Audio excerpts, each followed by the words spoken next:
महायुति का मुख्यमंत्री अब बीजेपी का नेता होगा। महाराष्ट्र में बीजेपी का मुख्यमंत्री जो है होगा वो अब महायुति पे जो सस्पेंस बना हुआ था एकनाथ शिंदे की प्रेस कॉन्फ्रेंस के बाद, उस सस्पेंस पे से पर्दा उठ गया है। एकनाथ शिंदे को बीजेपी का मुख्यमंत्री मंजूर है, वो उसको समर्थन देंगे।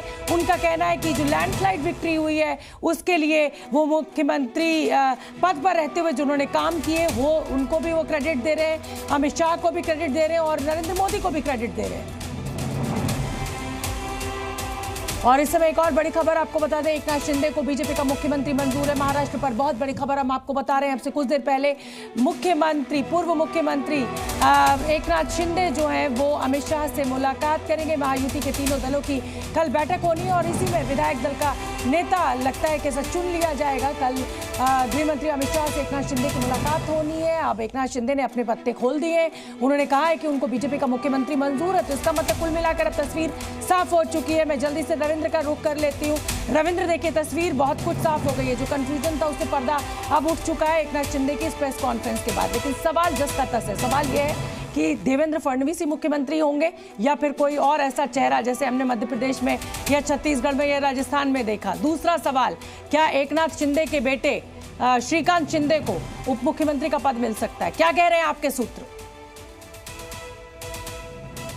देखिए, पहला तो है कि देवेंद्र फडणवीस की बहुत ज़्यादा संभावना है, क्योंकि पिछली बार जिस तरह से बीजेपी के नेताओं की नज़र में उन्होंने त्याग किया था और उप मुख्यमंत्री बना था बीजेपी आलाकमान के कहने पर, उनके आदेश पर, कहिए निर्देश पर, तो उससे कहीं ना कहीं इस बार हो रहा है कि जो मैंडेट मिला है देवेंद्र फडणवीस का उसमें बहुत बड़ा योगदान है। और महायुति का जो 2-2.5 साल का कार्यकाल था उसमें भी उनकी अहम भूमिका थी। और अगले 5 साल तक या 2029 के लोकसभा चुनाव तक देवेंद्र फडणवीस एक मुख्य भूमिका निभा सकते हैं, इसलिए मुख्यमंत्री उनका बनना तय है। अब वहां पर किसी मोहनलाल यादव या और किसी शर्मा का वहां पर बनने की संभावना लगभग नहीं है, ऐसा बीजेपी के बड़े सूत्रों का कहना। दूसरा, श्रीकांत शिंदे की जहां तक बात है तो एकनाथ शिंदे ही नहीं चाहेंगे कि उनके पुत्र को दिया जाए, क्योंकि शिवसेना या महाविकास आघाड़ी फिर परिवारवाद का आरोप इनके ऊपर लगाएगी और बीजेपी भी नहीं चाहेगी कि श्रीकांत शिंदे को वहां उप मुख्यमंत्री। ठीक है रविंद्र, आपके पास आऊंगी। मैं अश्विन का रुख करूंगी क्योंकि अश्विन उस प्रेस कॉन्फ्रेंस में मौजूद थे एकनाथ शिंदे की।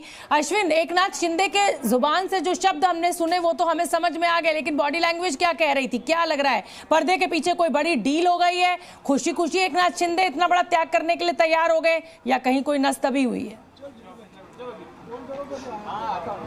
जी देखिए, एकनाथ शिंदे ने साफ तौर पे कहा कि जिस तरह से उन्हें मौका दिया गया 2.5 साल के सीएम होने को लेकर, वो उसको लेकर उन्होंने प्रधानमंत्री मोदी और अमित शाह का शुक्रिया अदा किया।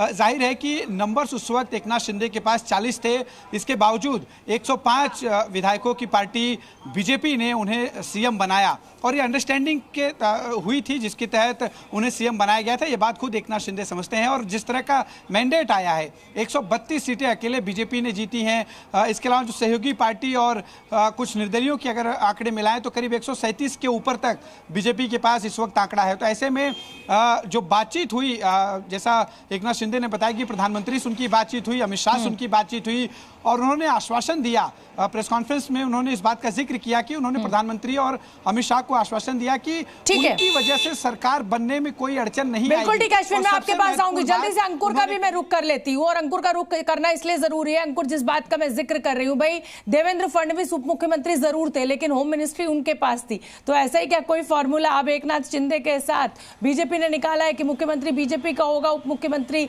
शिवसेना शिंदे गुट का होगा और उसमें होम मिनिस्ट्री जो है वो एकनाथ शिंदे के पास या उनके दल के पास रहेगी? क्या जानकारी आपके पास? नहीं, मुझे नहीं लगता कि होम मिनिस्ट्री की आप बात कर रही हैं। मुझे नहीं लगता होम मिनिस्ट्री हो, चाहे रेवेन्यू हो, चाहे फाइनेंस मिनिस्ट्री हो, बहुत अहम डिपार्टमेंट हैं जो बीजेपी अपने सहयोगी दलों को देगी। ऐसा मैं अपने अनुभव और जो मेरे सोर्सेज जिनसे मैं लगातार बात कर रहा हूं उनको देखकर मुझे लगता से बात करके मैं आपको बता रहा हूं कि होम मिनिस्ट्री बीजेपी ही रखेगी, ये बिल्कुल तय है। अब यहाँ से ये देखना होगा अब जैसे ही, क्योंकि अभी तक बीजेपी की तरफ से सीएम को पद का चेहरा क्लियर नहीं हुआ है। दबी जबान में जरूर देवेंद्र फडणवीस का नाम चलाया जा रहा है, लेकिन बीजेपी हमेशा इस बात के लिए, आप देखिए जितने भी चुनाव हुए हैं अलग अलग राज्यों के, वहां पर बीजेपी जानी जाती है अचानक से कोई सरप्राइज देने के लिए। तो वो हमें देखना होगा कि मुझे लगता है कल तक तस्वीर साफ होती हुई नजर आएगी। क्या बीजेपी यहां पर देवेंद्र फडणवीस को वापस से रीलॉन्च करती है सीएम पद के लिए या नहीं करती, और करती है जो सबसे अहम सवाल होगा कि कितने वक्त के लिए करती है।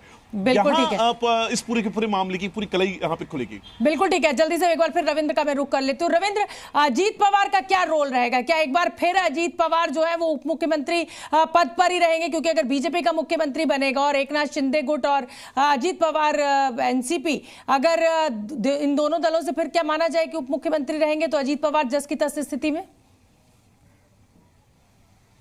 बिल्कुल, देखिए असली एनसीपी बन गए हैं अजीत पवार, ये उनके लिए बड़ी खुशी है कि उन्होंने चाचा को शिकस्त दी है। इस विधानसभा चुनाव में उप मुख्यमंत्री बनेंगे अजीत पवार, ये तय है। रविंद्र जी न्यूज़।